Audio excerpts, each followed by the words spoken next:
Seigneur, on te remercie pour ce temps que tu nous permets de partager.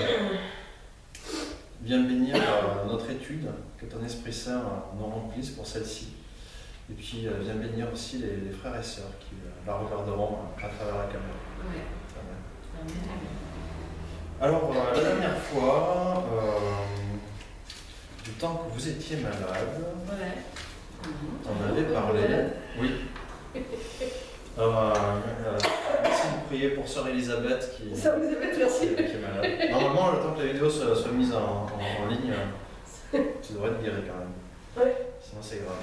Alors, la dernière fois, on avait parlé de la visite de Paul aux apôtres dans Acte 15, où en fait, il venait les rencontrer pour exposer l'évangile qu'il prêchait, et que eux puissent dire oui, nous c'est ce qu'on annonce, on est d'accord avec ça, et que ça puisse fermer la bouche des judaïsants qui disaient à tout le monde qu'il faut se faire circoncire, et que les autres apôtres enseignaient quelque chose de différent que Paul, et que Paul serait un sous-apôtre quelque part.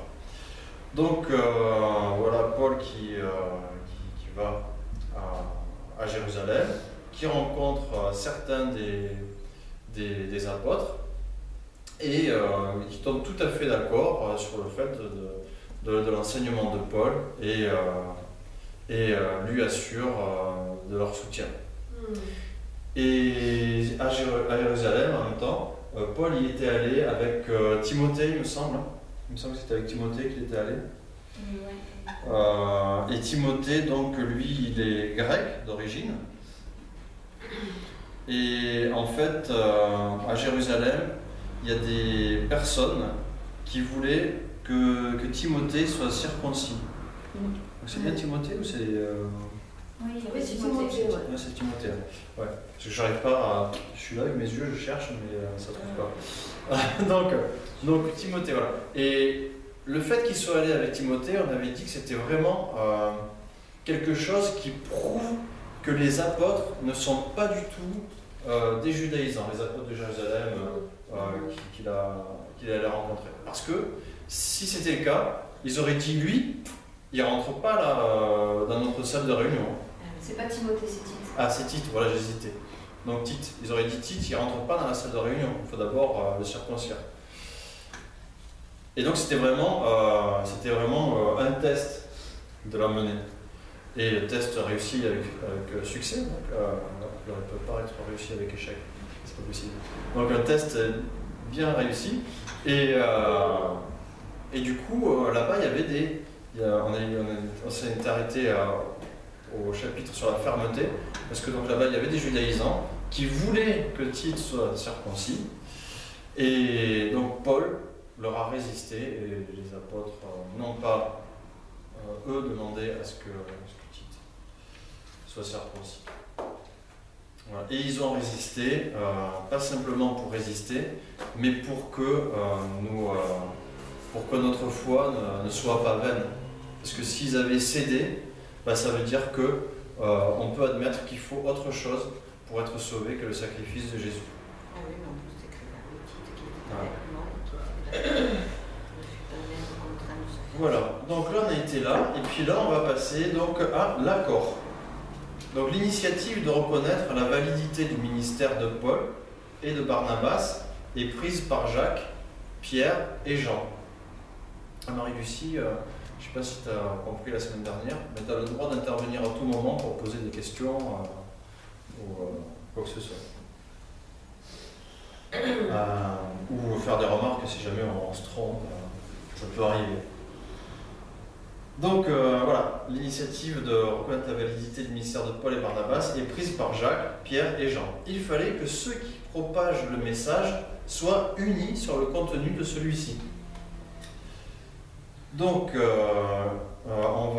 quand il est dit « ils ne m'ont rien imposé » ou « ne m'ont rien demandé de plus », ça devait être dans les versets 4 et 5 du chapitre 2, c'est ça? On peut les relire? Et cela à cause des faux... C'est ça? Oui, je pense que c'est ça. Et cela à cause des faux frères qui s'étaient furtivement introduits et glissés parmi nous pour épier la liberté que nous avons en Jésus-Christ, avec l'intention de nous asservir. Nous ne leur cédâmes pas un instant et nous résistâmes à leurs exigences, afin que la vérité de l'Évangile fût maintenue parmi vous. Alors non, c'est le verset 6. Ceux qui sont les plus considérés, quels qu'ils aient été jadis, cela n'importe pas. Dieu ne fait point d'acception de personne. Ceux qui sont les plus considérés ne m'imposèrent rien. Voilà, vous ne me demandez rien de plus.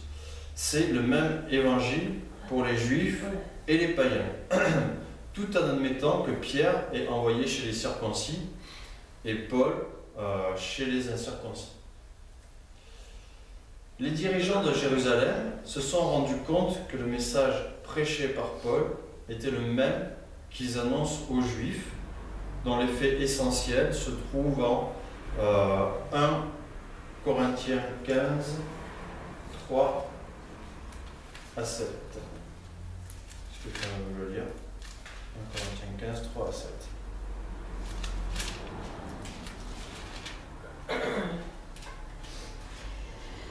Je vous ai enseigné avant tout, comme je l'avais aussi reçu, que Christ est mort pour nos péchés selon les Écritures. Jusqu'à 7. Qu'il a été enseveli et qu'il est ressuscité le troisième jour selon les Écritures. Et qu'il est apparu à Céphas, puis aux 12. Ensuite, il est apparu à plus de 500 frères à la fois, dont la plupart sont encore vivants et dont quelques-uns sont morts. Ensuite, il est apparu à Jacques, puis à tous les apôtres. Après eux tous, il m'est aussi apparu à moi comme à l'avorton. Voilà. Donc quelques années plus tard, Paul pouvait dire « Ainsi donc, que ce soit moi, ou que ce soit eux, Céphas, Jacques, etc. Voilà ce que nous prêchons et ce que vous avez cru. » Il fallait que ces deux groupes s'accordent tant sur la doctrine que sur la pratique. La conclusion n'a pas été modifiée. La conclusion n'a pas modifié ce qui devait être annoncé, mais elle a reconnu des auditeurs différents. L'évangile, donc, est pour toutes les cultures. Désormais, en Christ, l'accès à Dieu est ouvert à toutes les cultures, sans que l'une d'entre elles puisse dominer sur les autres. Voilà. C'est-à-dire que, par exemple, on ne peut pas aller en Afrique pour évangéliser et puis leur dire ben les gars, le culte à Jérusalem il se fait comme ça, la musique à Jérusalem elle est comme ça, la façon de prier elle est comme ça. Ben, si les gars ils veulent louer Dieu avec de la musique africaine parce que c'est comme ça, si au Japon ils veulent louer Dieu avec de la musique japonaise, ping, ping, ping, ping, ping, que nous ça nous agace les oreilles, et ben l'évangile s'adapte à leur culture. Enfin, l'évangile s'adapte. Je veux dire, la façon de l'exprimer, mais le contenu restera toujours le même. Voilà. Et c'est pour ça qu'il y en a qui disent oui, ça va pas de cette musique-là, etc. Ben alors il faudrait retrouver dans ce cas-là, il faudrait que les gars ils fassent des recherches qui retrouvent, pour aller au bout de la logique, comment on faisait la musique du temps du roi David à l'époque où ça composait les psaumes, etc. Les mêmes instruments, etc. Et là je dis d'accord, tu vas au bout de ton raisonnement. Le machin, le chauffard. Le chauffard. C'était sinistre. Dans l'église, t'as connu? Oui, bien sûr. Je m'en souviens très bien même. C'était Louis XVI ou avant? Et non, ici, là, ça s'agrée pas un chauffard. Ah non, non. Là, on ne tient pas, hein. On sort sur le trottoir d'en face. On est obligé de partir. Ah oui.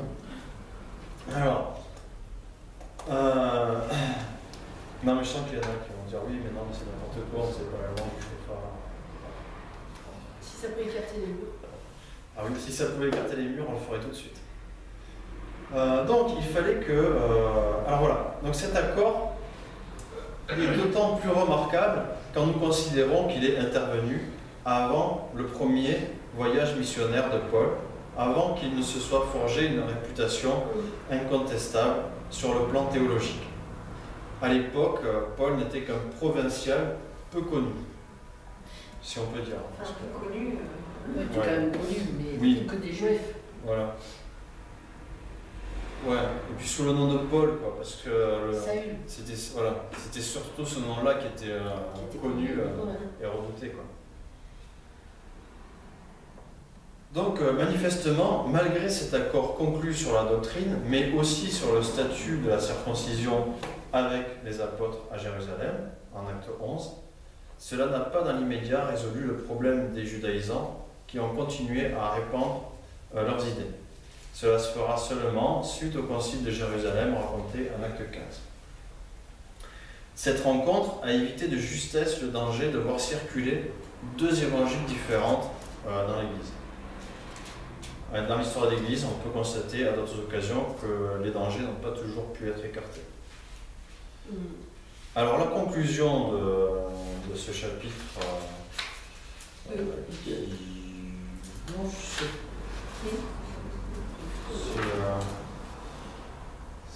C'est le deuxième argument sur l'histoire de l'Église.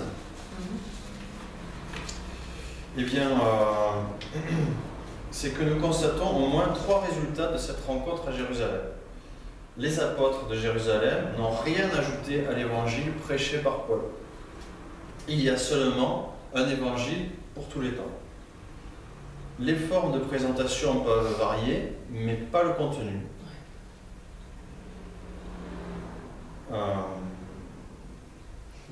Ni le message essentiel. Les piliers de l'Église, les théologiens de l'époque, se sont efforcés de présenter le message évangélique dans son essence.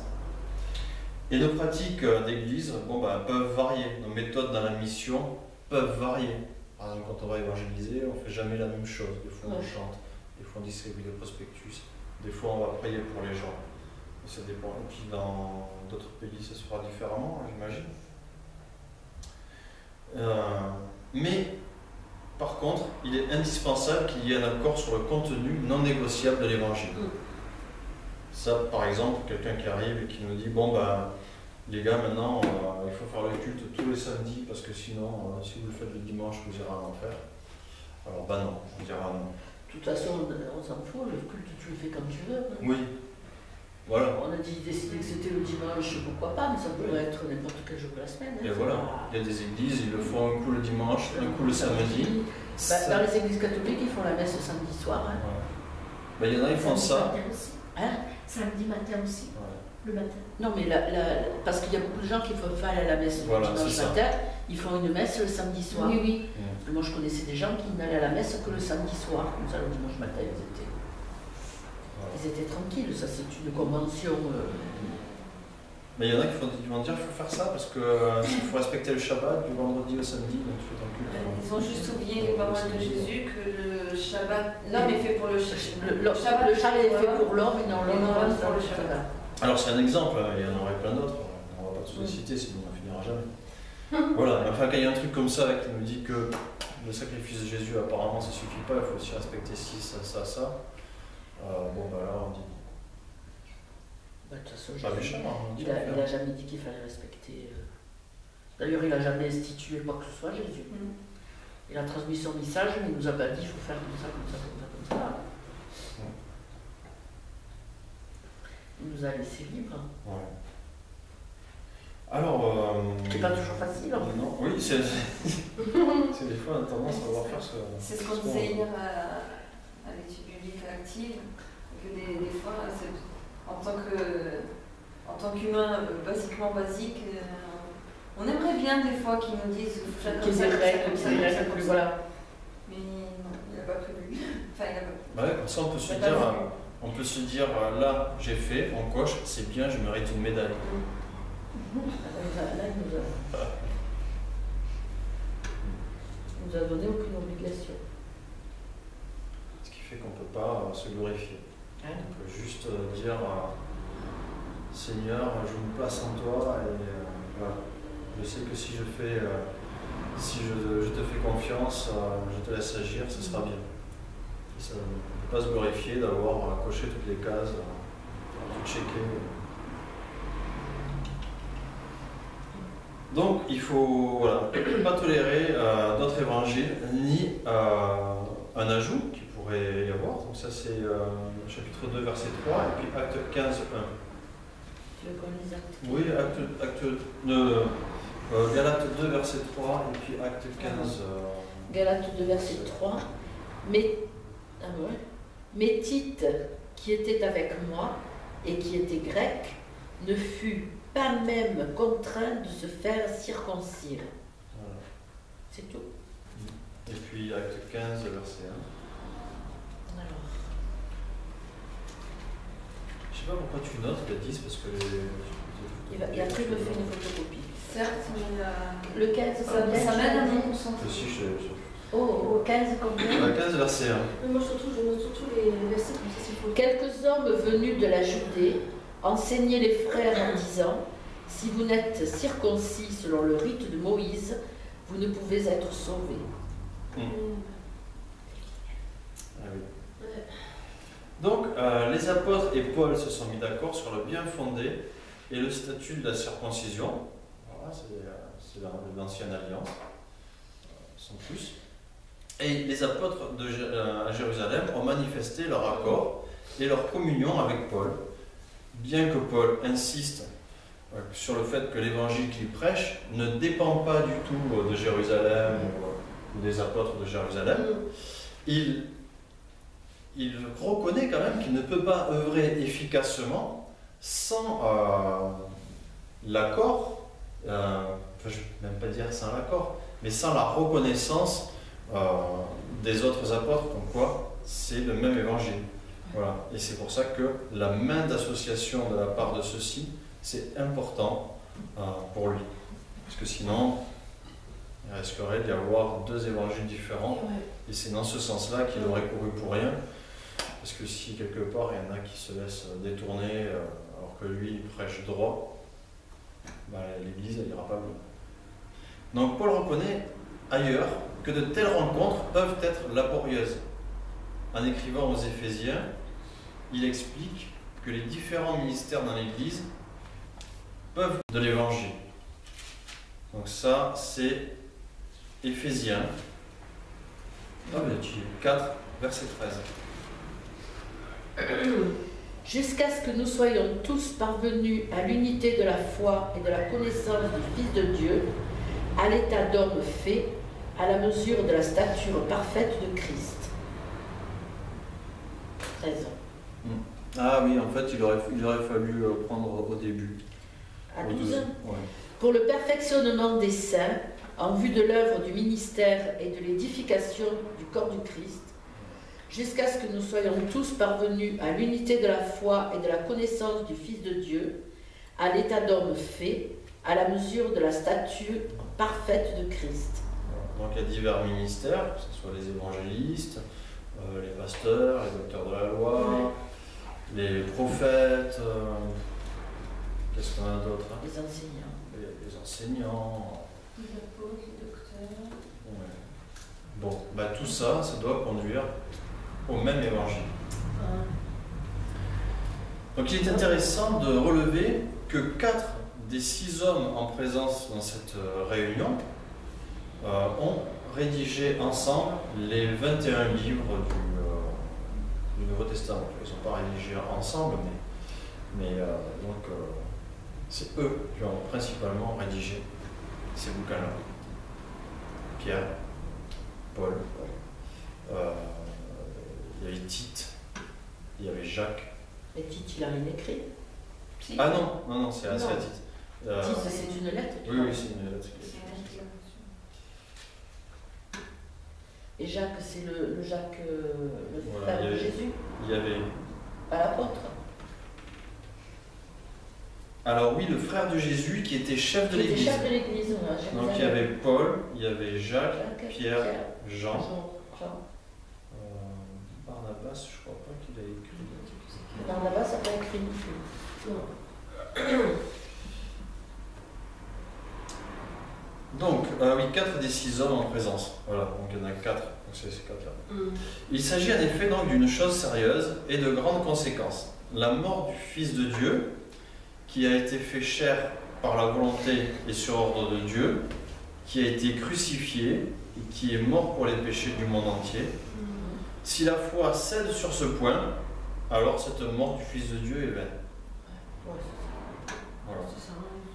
C'est donc aussi une fable que Christ soit le sauveur du monde. Dieu lui-même, enfin, se trouve être menteur parce qu'il n'avait pas tenu tout ce qu'il a promis. Donc c'est vraiment important que le fait que Jésus ait été crucifié, qu'il soit mort pour les péchés du monde entier et qu'il soit ressuscité, ça... C'est-à-dire que tous ces gens-là, ils étaient habitués à des dieux qui étaient des menteurs, qui étaient des voleurs, qui étaient des fornicateurs, et qui mouraient en plus. Oui, en plus ils mouraient. Finalement, Ils pouvaient être tu tués. pas si divers. C'était des surhommes, quoi, sans plus. Voilà. Ouais. Donc tout d'un coup, ils sont devant un Dieu qui ne ment pas, qui est omniscient, omniprésent. Il y a de quoi être un peu déphasé. C'est choquant. Et en plus, on ne le voit pas. Donc sans avoir imposé grand-chose à Paul, les apôtres lui ont tout de même demandé de se souvenir des pauvres. De se souvenir des pauvres. Voilà, donc ils ont demandé de se souvenir des pauvres. Cela, donc, c'est sans doute conforme au contexte de cette deuxième visite, puisque selon Acte 11, Paul et ses compagnons sont montés à Jérusalem justement pour fournir une aide matérielle, parce qu'il y avait la famine qui sévissait en Judée. Mais soulignons que les apôtres ont demandé à Paul quelque chose qu'il faisait déjà. Souviens-toi des pauvres? Oui. Des veuves, Mais des il enfants. le faisait déjà. Alors il est intéressant de constater que lors de la première visite de Paul à Jérusalem, 3 ans après sa conversion, il rencontre d'abord Pierre et ensuite Jacques. Dès le début, suite à la Pentecôte, Pierre est l'homme en vue, le porte-parole de la propagation de l'Évangile. Cependant, lors de cette deuxième visite, Jacques est manifestement le leader reconnu de l'Église de Jérusalem, y compris par Pierre. Ça c'est en Galates 2.12.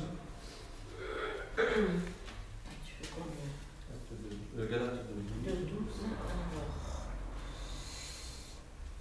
En effet, avant l'arrivée de quelques personnes envoyées par Jacques, Oh non, mais c'est pas ça. Si, si. Ah oui. En effet, avant l'arrivée de quelques personnes envoyées par Jacques, il mangeait avec les païens. Et quand elles furent revenues, il s'esquiva et se tint à l'écart par crainte des circoncis. Et on parle de... c'est Pierre. C'est Pierre. Voilà. Donc, de la même manière, nous constatons une inversion des rôles entre Barnabas et Paul. Puisqu'au départ, c'est Barnabas, je crois, qui est évangélisé. Ouais. Et puis, il est allé chercher Paul. Ouais.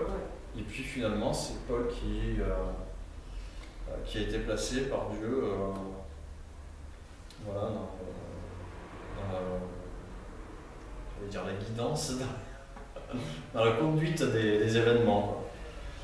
Donc Dieu est souverain, Christ est le chef de l'Église. Ce qui nous montre, Oui. ce qui nous montre cette relation de rôle, comme tu dis, que on peut avoir n'importe quelle place dans l'Église, il ne faut pas avoir peur de la laisser à quelqu'un d'autre à un moment donné. Bah, moi tu me regardes quand tu dis ça. Non, je te regarde pas. Non, je plaisante. C'est vrai qu'après, dans la base, je te regarde on comme ça. parler derrière. Hein? Ils ont parlé Barnabas, c'était derrière, dans la parole. Bah oui, c'est-à-dire que c'est pas lui qui On n'entendait plus parler de Dieu derrière. Mais il a su aller chercher la personne qu'il Ouais, fallait. exactement.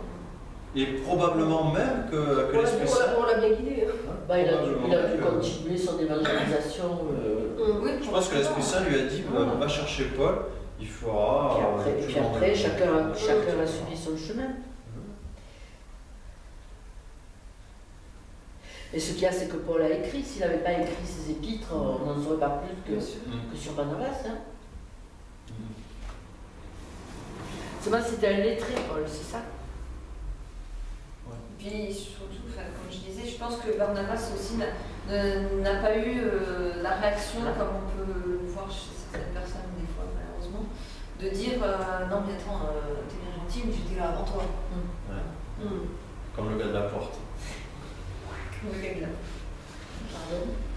Oui, parce Les que- ministères, tu connais pas le ministère de portier? Il y en a qui ont le ministère de la porte. Ah bon? Oui, et si tu leur prends leur place, ça va pas aller. Oh, un peu chouette. Ouais, c'est arrivé. C'est arrivé à un frère, dans ce ministère dans lequel on est passé avec mes parents. Le frère, quand on est arrivé, il a juste proposé pour faire un relais, que ce ne soit pas toujours la même personne, que du coup l'autre frère puisse profiter aussi un peu plus du culte, etc. Et il s'est trouvé qu'un jour, le premier frère, donc celui qui avait le ministère de portier, est tombé malade. Et du coup, ce second frère a pris le relais. Et quand il est revenu, il a dit: mais qu'est-ce que tu fais là? Mais c'est ma place. Enfin, en gros, hein, fiche-moi le mandat. Oui, surtout de la main. Mm. Ben oui, mais il y a des gens qui sont comme ça. Alors j'imagine moi si Barnabas avait réagi pareil avec Paul, On n'aurait pas eu Paul. Oh, Dieu se serait débrouillé quand même. oui, Dieu se serait sûrement Il aurait envoyé Barnabas le chercher. S'il lui a dit va le chercher, il aurait, comme Jonas avec le poisson, il l'aurait mis dans la bouche du poisson, il va chercher Paul. Oui, ça m'a. Paul était un lettré, c'est un homme qui avait une éducation, il parlait grec, il parlait hébreu, il parlait. Il avait une connaissance des Écritures quand même mort même, parce qu'il était ce que Barnabas n'avait sûrement pas. Je sais pas. C'est pas dit. Ils n'avaient pas les mêmes qualités en tout cas. Ah oui, mais c'était un pharisien, Paul. Ouais. Oui, au départ. Il avait quand même été élevé dans le Cénacle. En tout cas, il avait quelque chose que Dieu voulait utiliser. Voilà, il avait des connaissances quand même. Une sacrée connaissance. Ben oui, c'était un lettré. Pour l'époque, c'était un savant, même très jeune. Et puis ça devait attiser la curiosité de voir l'ancien persécuteur Voilà. des chrétiens qui arrivent pour parler de Jésus. Il y en a qui devaient se dire, mais allons Parce que allons l'écouter quoi. Quand tu lis les lettres, quand même, il y a des tournures de phrases. Oui, c'est ça, c'est pas mal. Oui, il y a une phrase, il y a une phrase qui Avec fait Alida, divine, hein. ouais, c'est ça? Hein? Non, pas dit, diversé. Diversé, Ouais. une phrase qui fait diversé. C'est laquelle? Bon, ça va. Je dis Non, ça, mais mais ça. C'est pas dans Romain justement. c'est possible, hein, il y a beaucoup de pas phrases le- chez Paul qui Parce qu'il y en a une, il la commence, il la finit pas et il la finit plus tard. Oh, oui, non, mais Ouais, il y a des diversions sans arrêt là aussi. Et puis, quel que soit, ils te les mettent entre guillemets, mais entre deux tirets, les diversions, puis la phrase continue. Bon, ben tout le monde n'est pas capable de faire ça. Parce qu'il faut bien avoir les idées bien claires là pour faire ce genre. Oui. Donc voilà, Dieu est souverain, Christ est le chef de l'Église, et puis les hommes Et on sont arrive des à- instruments. Voilà. Nous, on est des instruments, des ouvriers, Des soumis outils. à une autorité. Mais comme tu dis, des outils. Des outils. Le marteau, il n'est pas à la main, j'ai pas envie de cogner sur. Alors, Pourtant, on le fait souvent. on va introduire, si quand même, on va introduire le récit de la confrontation houleuse qui a eu lieu Pierre et Paul. entre Pierre et Paul. Ouais.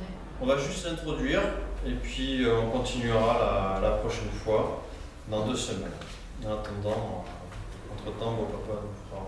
Je ne sais pas s'il continuera sur l'évangélisation ou sur autre chose. Donc, on va lire le chapitre 2, versets 11 à 14 de Galates. De Galates, j'avais compris. Voilà. Mais lorsque Céphas vint à Antioche, je lui résistai en face parce qu'il était répréhensible. En effet, avant l'arrivée de quelques personnes envoyées par Jacques, il mangeait avec les païens, et quand il fut revenu, il s'esquiva et se tint à l'écart par crainte des circoncis. Avec lui, les autres juifs usèrent aussi de dissimulation, en sorte que Barnabas même fut entraîné par leur hypocrisie. Voyant qu'il ne marchait pas droit selon la vérité de l'Évangile, je dis à Céphas, en présence de tous, « Si toi, qui es juif, tu vis à la manière des païens et non à la manière des juifs, pourquoi forces-tu les païens à judaïser ? Nous sommes juifs de naissance, et non pécheur d'entre les païens. Néanmoins, sachant que ce n'est pas par les œuvres de la loi que l'homme est justifié, mais par la foi en Jésus-Christ, nous aussi nous avons cru en Jésus-Christ, afin d'être justifiés par la foi en Christ, et non par les œuvres de la loi, parce que nulle chair ne sera justifiée par les œuvres de la loi. Voilà, donc là, Tu veux que je continue? ça fait jusqu'à 14 hein. Je ne sais pas si je suis à 16. Jusqu'à 16. Ah, 16 J'avais dit jusqu'à 16 Non, Non, j'avais dit jusqu'à 14. Non, mais comme c'est pas grave. Non, c'est bien. Non, c'est bien. Voilà, donc là, c'est drôlement important parce que ça veut dire qu'ils étaient d'accord pendant la rencontre à Jérusalem, et puis tout d'un coup, Pierre, il est en contre-pied par rapport Ben, il est timoré. à son. Il a peur des réactions de... Exactement, c'est Ouais, ça. je l'ai eu alors. Voilà. Donc, alors après, qu'est-ce qui s'est passé dans sa tête? Parce que Jacques était là hein, quand il a dit OK à Paul. Et donc, de loin, il se dit, mais peut-être que Jacques il a changé d'avis entre-temps, peut-être, je ne sais pas. Qu'est-ce qui se passe dans sa tête? On ne saura jamais. Donc, en tout cas, Paul utilise ces deux prochains arguments pour nous introduire progressivement dans la doctrine de la justification par la foi. Ils servent de transition vers les arguments touchant au rapport entre l'Évangile et la loi. Il semble naturel de situer cet incident concernant Pierre après la deuxième visite de Paul à Jérusalem, mais avant le concile de Jérusalem d'acte 15. Cette partie de la lettre a toujours suscité beaucoup de débats, et puis en particulier dans l'Église catholique romaine, parce qu'on y voit une remise en question de l'autorité de Pierre, et par conséquent, on a voulu démontrer soit qu'il ne s'agit pas de Simon-Pierre, mais de l'un des autres disciples faisant partie des 70, alors que dans le texte, c'est bien écrit Céphas, il n'y en a pas 50 qui C'est bien lui. pas comme ça. Hein. Soit que Paul a tort et que Pierre n'a pas accepté ses reproches, car effectivement, dans le texte, nous ne voyons pas l'issue de la confrontation. Enfin, on ne pourrait pas vraiment imaginer que Paul ait tort en faisant reproche de s'esquiver. Non, moi je crois que Pierre a baissé la tête et il s'est senti... Donc, relevons la différence importante avec ce que nous avons constaté dans le texte jusqu'à maintenant. Avant, Paul doit combattre l'idée que la circoncision est nécessaire au salut. Autrement dit, ce que les païens doivent faire pour être sauvés. Maintenant, Paul doit défendre la liberté au sujet de l'alimentation, qui est contestée par le comportement de Pierre. Autrement dit, ce qu'il faut faire après avoir été sauvé. Et il y en a qui embêtaient les chrétiens sur ce qu'il fallait faire avant, et ceux qui embêtent pour après. Donc ils ont déjà réglé la question théologique concernant le salut des païens, mais ils n'ont pas réglé la question pratique de la communion avec eux. Autrement dit, l'évangile doit pénétrer et imprégner tous les domaines de la vie. L'évangile concerne autant les chrétiens que les non-chrétiens. Paul n'hésite pas à relater le contenu d'une dispute afin de soutenir la vérité. Voilà l'un des épisodes les plus dramatiques et plus tendus entre deux hommes de Dieu, et pourtant qui étaient d'accord l'un et l'autre, et au départ, et qui ont été tous les deux aussi appelés et utilisés par Dieu. À eux seuls, tous les deux, ils occupent quasiment tout le livre des Actes des Apôtres. À eux seuls, c'est quasiment une moitié Pierre, une moitié Paul, presque. Et les voici en conflit ouvert au début de ce chapitre, du chapitre 2, au verset 9. Ils se donnent la main d'association, et puis maintenant, au verset 11, ils sont en opposition. Donc c'est intéressant de noter le parcours de Paul tel qu'il le relate lui-même dans cette lettre. Premièrement, chapitre 1, versets 13 à 24, on voit qu'il est un apôtre appelé directement par Dieu, bien qu'avant bien avant qu'il ne rencontre les autres apôtres. Et au chapitre 2, du verset 1 à 10, on ne va pas le relire, parce qu'on l'a déjà lu, les autres apôtres l'ont reconnu comme l'un des leurs lors de la deuxième visite à Jérusalem. Ensuite, au verset 2, au chapitre 2, versets 11 à 14, il s'arroge le droit de reprendre sévèrement un apôtre et non le moindre, parce qu'il dérape. Un autre détail mérite d'être relevé maintenant, c'est dans l'église d'Antioche que pour la première fois, les disciples sont appelés chrétiens. Ouais, c'est vrai. Alors, toi, tu dis Antioche. Je ne sais pas si tu dis Antioche. Antioche. Voilà, c'est ça.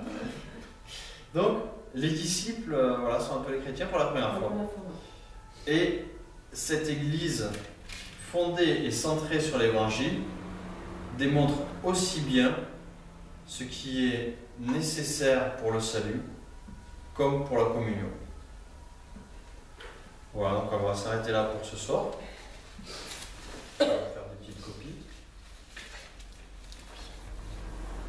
Si il y a des gens qui ont des questions suite au visionnage de cette vidéo par rapport à cette étude, n'hésitez pas à les poser dans les commentaires, que ce soit sur Facebook ou sur YouTube. Puis si on a la réponse, on répondra.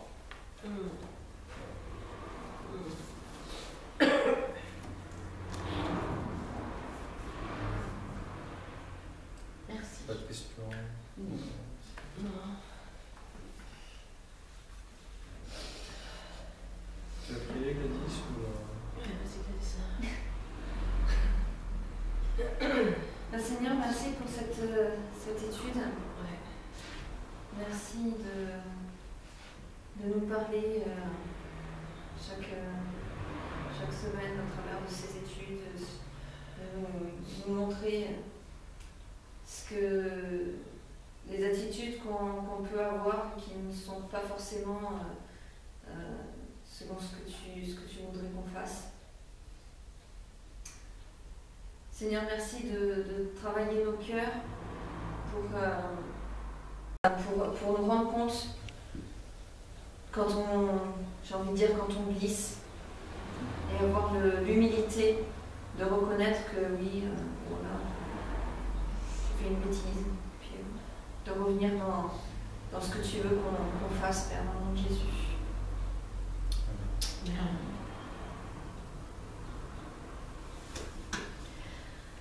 Donc demain, pas de répétition. Si. Pas moi. Un petit chant. Un petit chant. Un petit chant. Ouais. Je sais pas. Attends, parce que là, j'ai pas la petite. D'habitude, Nana. Parce que moi je voulais chanter le Seigneur, mais je ne me rappelle pas. Lequel? Avec joie. Acclamez Le le Seigneur Seigneur avec joie, les fidèles et vous les hommes droits. Jouez le Seigneur avec les instruments, jouez la plus belle musique en l'adorant. Acclamez le Seigneur